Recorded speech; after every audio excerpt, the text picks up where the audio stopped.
and welcome to the Nutrition by Samantha podcast. I'm your host, Samantha, nutritionist who is on a mission to cut through the nutrition confusion and help you become the healthiest version of you. In this podcast, you'll find expert advice on all things binge and emotional eating, sustainable fat loss, sports nutrition, and all things in between. I hope you leave each episode inspired and empowered to make smarter eating choices. Now, let's get into the episode. Hello, welcome back to another episode. I am so happy to have you here today, tuning into this podcast. We'll be talking about the 5 mistakes I see as a weight loss nutritionist and the solution to them as well. Before we get into this episode today, it has been 2 years since I've moved to Torquay. What the heck? It's gone by so fast. And on the weekend, we went out for dinner to celebrate. We went to the Kin in Torquay. It's absolutely amazing. Such good food. So if you're ever in Torquay and want a nice dinner, I would recommend going there. I don't think it's really kid-friendly, the place, but if you're going with your partner or your friends, definitely would recommend. Great cocktails and wine and everything as well. So good. And tonight I am going to the movies. I've been to the movies in ages, and I'm watching a surf documentary. It's only on one night tonight at Village Cinemas in Geelong, which is very lucky. Out of all the movies in Victoria, it's in Geelong, which is super local, I guess, or it's closest to the surf coast. Probably why they picked that cinema to have it at. But it's a documentary about women and surfing, so I'm really looking forward to watching that tonight with the people I did the surf comp with. Oh my god, who am I talking? What the heck? Surf lessons. I wish a bloody surf comp. Could you imagine? God, I need to be able to stand up first before I even talk about comps. But anyway, I also joined a gym in Torquay called Body Sculpting 24/7. I had my first session there today, which was great. So for those that don't know a bit of backstory, I used to go to the CrossFit in Torquay, but then I pretty much did that just to get really fit for my wedding. And then after the wedding, I'm like, okay, I've been going for a while. I should be able to just continue with this momentum and train from home because I've got a full gym set up at home. It has everything you need. It's great. However, I probably stopped going there maybe May this year. And I've done probably maximum 10 workouts, absolute maximum 10 workouts since then. And I was just getting so frustrated with myself. Why can't I stay disciplined and stay motivated and just train? I know why I need to train and I know the importance of training, but I just couldn't get myself to go to the gym in the garage and just get my workout done. And I was just getting so frustrated with myself because I know it's important to me to do it, but I had zero motivation and discipline to do it at the same time. And I was thinking, why don't I do it? What is stopping me from doing it? And I really think it's because I am home 24/7. I work from home. I do everything at home. And just to go to the gym go to the garage gym to do a workout is just not motivating for me. I don't really need to get changed to go. I don't really have the routine of getting ready, going to the gym, getting my workout in, and then going home. I just sort of would just go in there and do my thing because I didn't need to get changed. I could do it in my pajamas and do that. But at the same time, when I was in there and I was training, all I was thinking about was work. And work is literally just, 5 maximum meters away from the garage. And it's so easy for me to just I'll just stop now and just go back to work and do my emails or do my invoicing or whatever I have to do. And I just, would never get it done. I was never fully present when I would go to the gym in the garage and actually get the workout done. And it was just frustrating for me because I want to train and I want to feel good because I know training makes me feel good when I do it. When I was at CrossFit, I won a competition or something for going for the most times in a given month. I went 6 days a week, religiously because I liked it. Anyway, so I was, thinking the other night, I'm like, what is it that motivates me or makes me disciplined to go? And honestly, as bad as this sounds, a financial investment is all I need to actually go to the gym. I just need to pay. I just need to have some sort of investment into it, and that is for me financial. So by paying to go to a gym, I am going to be more likely to continue going and actually do what I need to do. Another like form of accountability or, skin in the game to actually do it could be like an accountability buddy. I don't really have an accountability buddy. I just sort of go do my thing, would go home sort of. So for me, it would just be that financial investment, whether it was like $5 or $50, no matter what it is, it's enough for me to be like, okay, I'm paying for this. I'm going to get the most out of it. Like my husband goes to the gym in the garage and just gets it done twice a day. No excuses. He will do it. And honestly, since I did my bikini comp in 2017, going to the gym is a bit of a chore now. I used to love it until I did my comp, and then I just hated it afterwards because I spent so much time in the gym and so much time dieting and losing weight for that competition that it kind of just ruined it all for me. So I suppose the takeaway from this would be, like for you, like the reason why I'm telling you is, for me, nutrition is something I can just easily do and I don't even think about it. Whereas exercise is something I need to consciously motivate myself and be disciplined to do. Otherwise, it just won't happen, especially from home, unless I have that in financial investment. So if you are struggling with your nutrition, you need to think of, okay, what is going to motivate you to continue going, continue eating well, and continue, nourishing your body right to make sure you continue, doing it.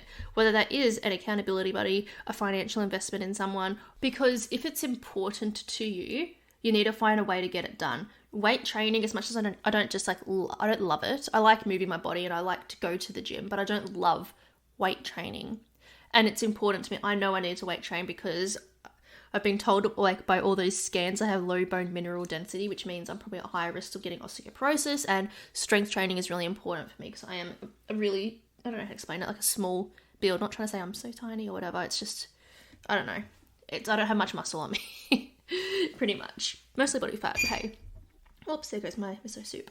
But yes, it's up to you, like, how you do it, but I know for me, the financial investment and accountability to go, I need to get it done because I'm paying to go, is enough for me to actually go and get my workout in. I need to do it, and it's the only way I'm going to do it. And I see this with clients too, with their nutrition. As soon as they stop seeing me, they still have those good eating habits. However, some things might just creep in here and there, and then they end up staying in more of a plateau rather than continuing to see the results, which is totally, totally fine. I'd rather than plateau on their weight loss journey than gain weight back. But yeah, so sometimes just having the accountability to someone just really, really helps. Even a financial investment really helps. I don't know if there's anything else that can help hold people accountable, but if you do, let me know. But for me, paying to go to the gym is going to get me to go. And yeah, so I went today, I did my first workout, and I walked in to this gym and I'm like, oh my God, it's been so long since I have stepped into a bodybuilding type gym before. Like, I used to go to Derrimut in Caroline Springs when I was doing my bikini comp, like training for that. And that was like a typical bodybuilding gym. And it's been so long since I had stepped into one. I've done like CrossFit, home gyms, boutique gyms, like Good Life, Anytime Fitness, all of that. But I swear, a bodybuilding gym is just so different. But I enjoyed it, and I did back and abs today, and I had a really good time. Not really a really good time. That's a far stretch. I enjoyed it, which was good.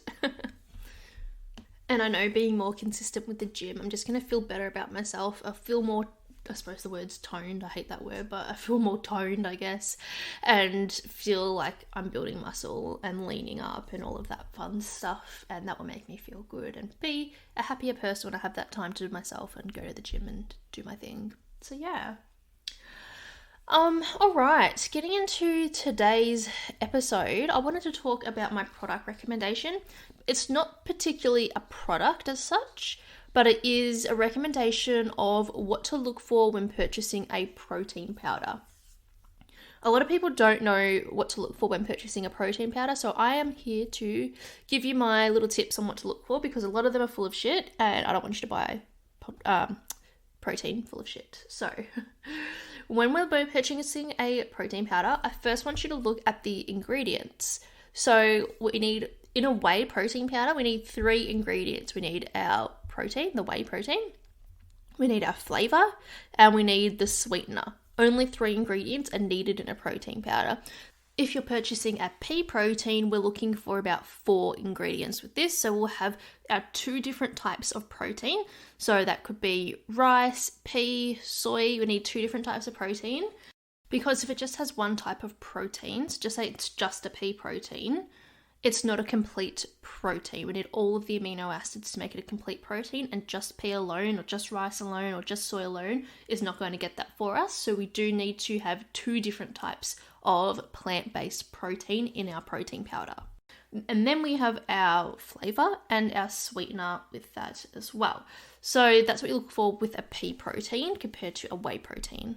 Sometimes they add extra things like cinnamon and like gums and inulin, which helps with digestion. There's a lot of different things that some companies do add in. So if they do, doesn't mean it's necessarily a bad option, but what I'd recommend you then do is look at the nutrition panel and look at per 100 grams and just make sure at an absolute minimum is 80 grams per 100 grams, okay? Because a lot of companies add in these extra ingredients to make it cheaper for them to make the protein. Because if they're adding in all these extra things into the powder, in the end, you're getting less protein because there's other ingredients that are making up the amount of, like, in your scoop of actual protein. And that's why it's important to look at the ingredients and the amount of protein per 100 grams. Because if you're just looking at the packaging and seeing it's so pretty, the packaging, it looks like it says lean and toned and protein for women and all this marketing bullcrap, you're most likely going to be purchasing a protein that is not exactly a high protein. And when we do purchase a protein, the reason we're purchasing it is because we want to add protein to our diet. So make sure when you purchase your protein powder, it is actually a high protein powder. I know that sounds silly, but if you look at some of the, what do you call it? I don't know, like marketing, the ones that are really good with marketing and they market it to women and toned and all this crap. If you look at the ingredients, it's got so much crap added to it. Like, you don't need cinnamon added to your protein powder. You don't need it. You don't need extra ingredients like magnesium and all this. The reason to take a protein is to get protein in. You're not taking a protein to get cinnamon in and magnesium in. So that is my recommendation for you today. Look at your protein powder, see if it's actually worth it or a complete waste of money. Just finish what you've got and then purchase a proper protein powder. If you need help with brands, you can let me know. Send me a DM on Instagram at nutrition_by Samantha and I can help you pick one. All right, well, let's get into today's episode of the 5 mistakes I see when achieving weight loss goals and how to fix them and what the solution is for that. The first one I see is lack of meal planning. When we don't plan, it makes it harder to eat a balanced diet. We're more likely to purchase takeaway and more likely to overeat as well. And I have a lot of clients that meal plan their meal plan for the week ahead. And when we have our follow-up consultations, and if they had a week where things weren't the best for them, it always comes down to the lack of meal planning, or they thought, I'll just wing it each day and see how I go because they're feeling a bit more confident with their eating. But it always ends up with people not eating well or not having balanced meals as well. So how do we fix this? We literally meal plan. So what you want to do in your meal plan is literally write at the top, Monday to Sunday, down the side, you want to write your breakfast, your morning snack, lunch, afternoon snack, dinner, and dessert as well, and fill in this table with everything you want to make for the week. Everything.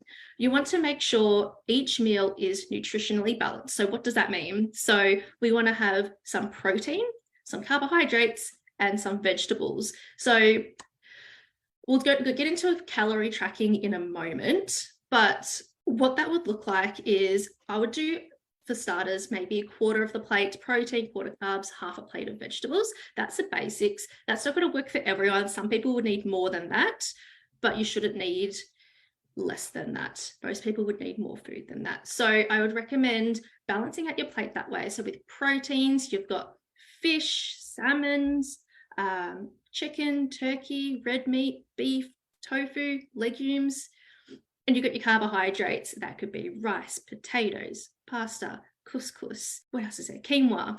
And then you have your half a plate of vegetables, which just load up on the vegetables, doesn't matter which vegetables. You've got salads, cooked vegetables, stir fries, whatever works for you. So a lot of people think that when you are on a weight loss diet, your food needs to be chicken, broccoli, and rice. It doesn't have to be this way at all. You can incorporate fun foods into your plan. You can have pizza, you can have burgers, you can have taco bowls or fajitas, and you can make these all fit into your calories as well, which I'll go through in a moment. But don't think that every meal has to be boring, rigid, strict, and very tiresome, I guess, to eat every single day. You can have fun with these meals. And that's what I love to show my clients too. I love to show them just how much food and variety of meals and that you can add in. A lot of the time people are like, what, I can have that and lose weight? Absolutely. You can have anything you want and lose weight as long as it fits into your calorie intake. Some snack ideas we can use to fill in. Some of my favorite snacks I love to give clients would be things like hard-boiled eggs, cottage cheese or tuna or avocado on rice cakes, protein bars. So only certain protein bars. I prefer the Carmen's brand, but there are some other great ones out there, but a lot of them are filled with a lot of added things that you just don't need. What other snacks? Hard-boiled eggs, veggie sticks and dip. All these can be really great snacks you can incorporate into your diet. And they're also really quick things to make. I know a lot of people get stuck on what snacks to have each day. So once you've filled out your plan, you then write out your shopping list. Write down everything you need to purchase from the shops and take that with you to the shops. That way you know you've got everything you need for the week ahead. Sometimes people say they prefer to do half a week and then go back to the shops and get their other half later in the week. That's fine to do also. However, I prefer people to just get everything sorted for the week. So no matter what comes up in the week, you have it organized and you don't have to worry, because I know sometimes it can get to like Wednesday and things happen and then you don't have food and then the only solution is takeaway. So I just prefer everyone to have everything organized. But yes, nuts are fantastic. Always got to be mindful of how much nuts, because they are a higher calorie snack option. So you've got to be mindful of the calories in there that you're having, and even pairing that with something else. So a lot of time when we have snacks, it is a good idea to pair it with a different type of macronutrient. So for example, nuts are a high fat snack, which is nothing wrong with that, it's great. But maybe pairing that with a piece of fruit, so we get some carbohydrates, we get some fiber, we get some added nutrients in there just to help balance out our snack and keep us fuller for longer. So that is my tip number one, is to make sure you meal plan every single week and do it religiously. It makes the biggest difference to making sure you eat really well every week. I do it every single Sunday. I will go to the shops, purchase everything I need, and make sure I've got that organized for the week ahead. The second mistake I see is lack of calorie awareness. So if you are someone that is eating healthy, but you're not seeing the results that you're after, it could be because your calorie intake is off. So eating healthy is different to eating for weight loss. Eating healthy will get you so far, but it will get to a point where you will need to be really mindful of your calorie intake. And also depends on how much weight you have to lose as well. A lot of the time, with calorie awareness, our portion sizes can be off too. So we might be thinking we're having a nice healthy meal, but then our portion sizes might be off, might be a little bit too big, or also a little bit too small as well. And that can lead us to be hungry and also not getting in enough of the nutrients as well. And you may also be eating more food than what you actually are, especially if you are one to graze on little things throughout the day, and it might not seem like so much at the time, but then if you were to calculate how much you actually had, it does add up and probably puts you at maintenance. So we've got to be mindful of how much extra things that we are consuming as well. So the solution for this is to understand your calorie needs. So how do we know how to calculate our calorie needs? So what pretty much goes into knowing your calories is your age, your height, your weight, your gender, what you do for work, how much activity you do, your stress, your sleep. So much goes into your calorie needs. You can always just go online and you can type in like calorie calculator and you can figure out your calories. Sometimes they are off though. So I always calculate my clients' calories to make sure that they're eating the right amount for weight loss. But what you want to be is in a roughly 400 to 500 calorie deficit, which will see about 500 grams of weight loss a week. Please know though, if you are a smaller person, like you are shorter or you have less weight to lose, you do want your weight loss to be a little bit slower, unfortunately. So it does have a little bit of patience that you have to have there. But if you have less weight to lose, your weight loss should be slower. And not planning your meals around your calorie needs. So that's where an app like MyFitnessPal can be a great tool to track and understand calories. I don't recommend people calorie count forever, absolutely not. But I do recommend it just so you get an idea of the calories that you are having. For example, I had a client that loved, what are they called? Barbecue shapes. That's it. Loved barbecue shapes. And she would end up having a packet at night of barbecue shapes, and she didn't realize how many calories were actually in this packet of barbecue shapes. Once she realized how much calories were in there, all of a sudden it just wasn't worth it to her. It wasn't worth her to have that many calories just to eat some barbecue shapes. So when you know your calorie limit and you've planned your meals around your calorie intake, that way you know sort of your requirements. You've got to stick with that calorie limit and try not to go over. If you do go over one day, that is not a huge deal. However, if it's consistently that you are going over, it's going to make it harder to see weight loss results. Now, it's important to know that our calories can be off sometimes with what our calculator recommends. So I don't recommend anyone go below 1400 calories, absolutely bare minimum 1400 calories.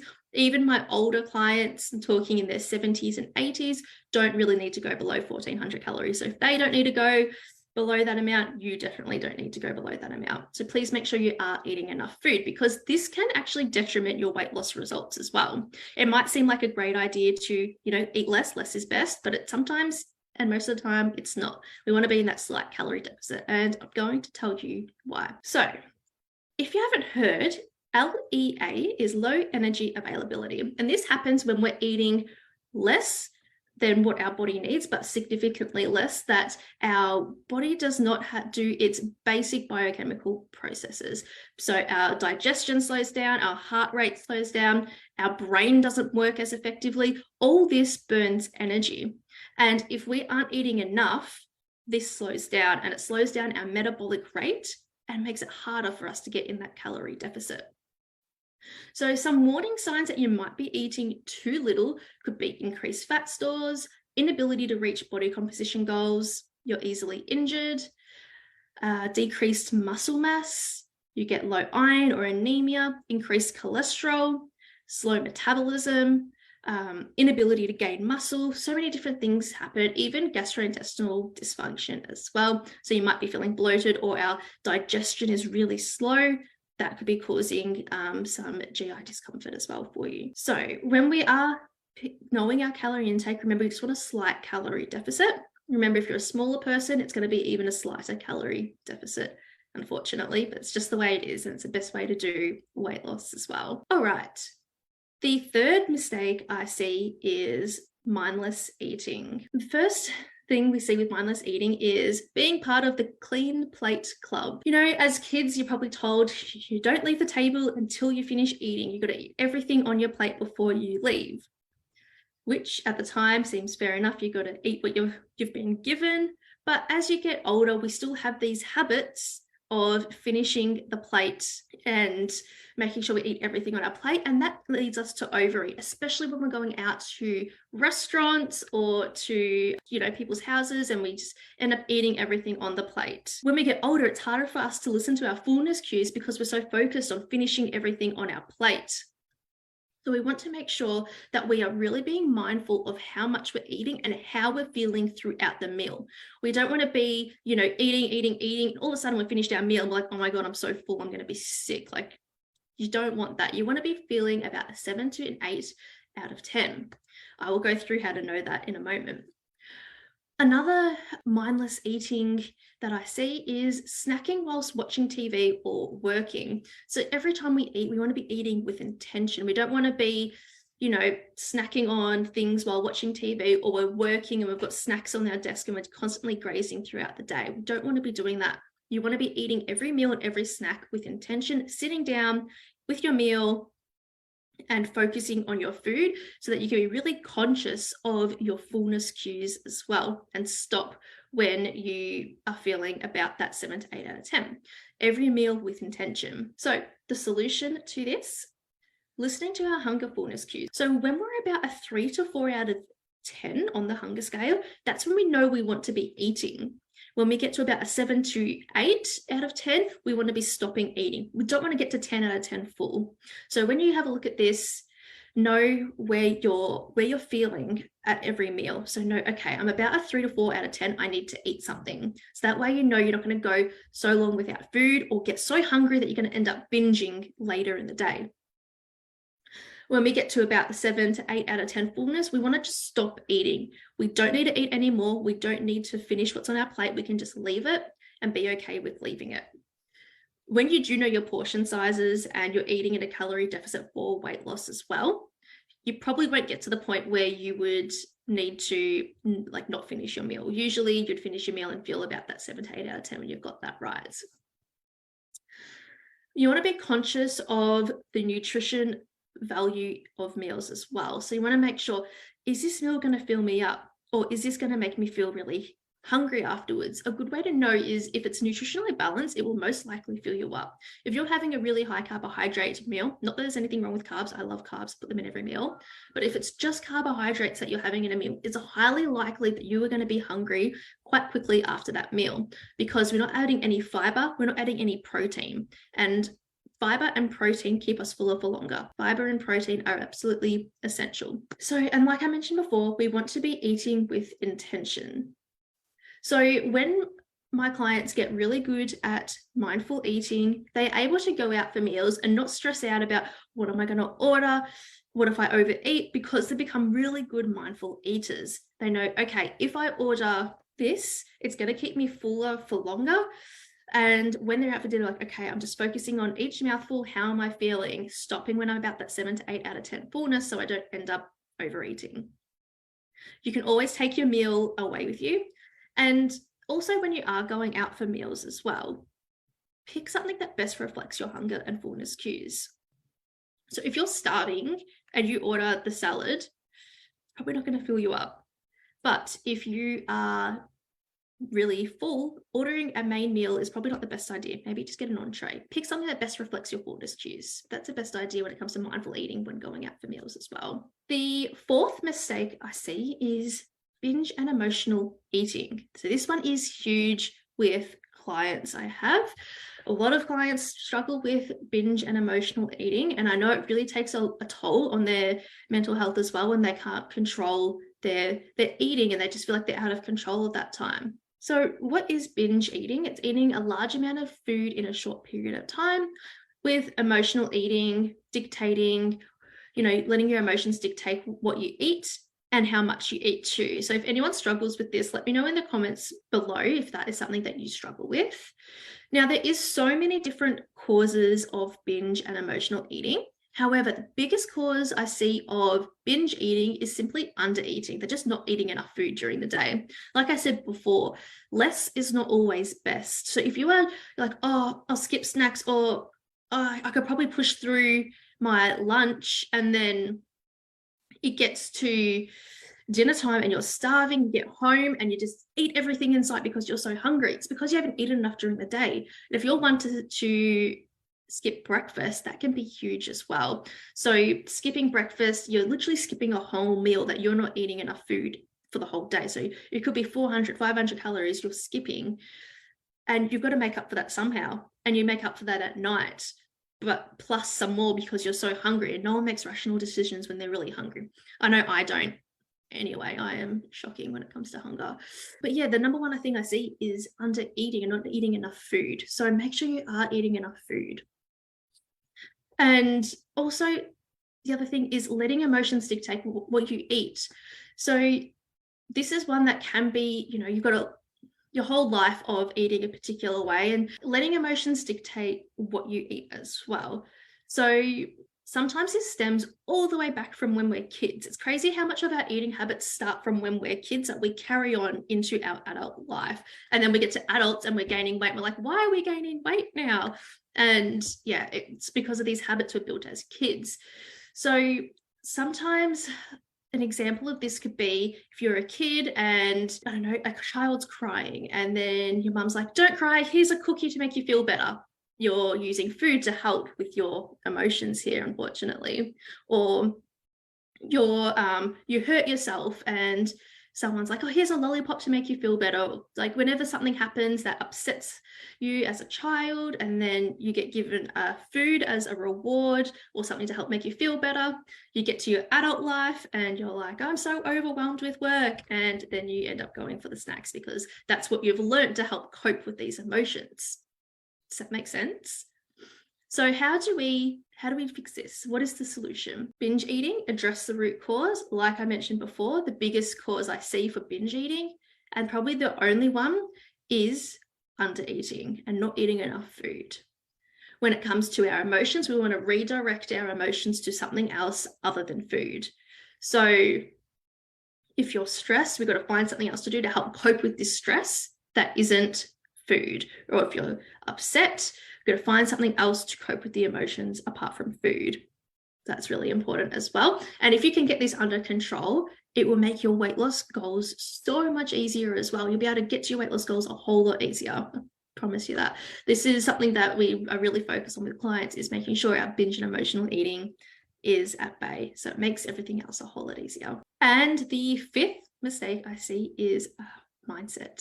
So having not the best mindset. So are we talking negatively to ourselves? So if we're saying things like, I'm so disgusted with myself, or I hate the way I look, or beating yourself up for eating something that's not the healthiest, a lot of time when we are putting that much pressure on ourselves and saying such horrible things to ourselves, sometimes it only leads you to end up overeating later in the day because you've beaten yourself up so much. So we want to make sure we are talking positively to ourselves, and I'll go through that in a moment.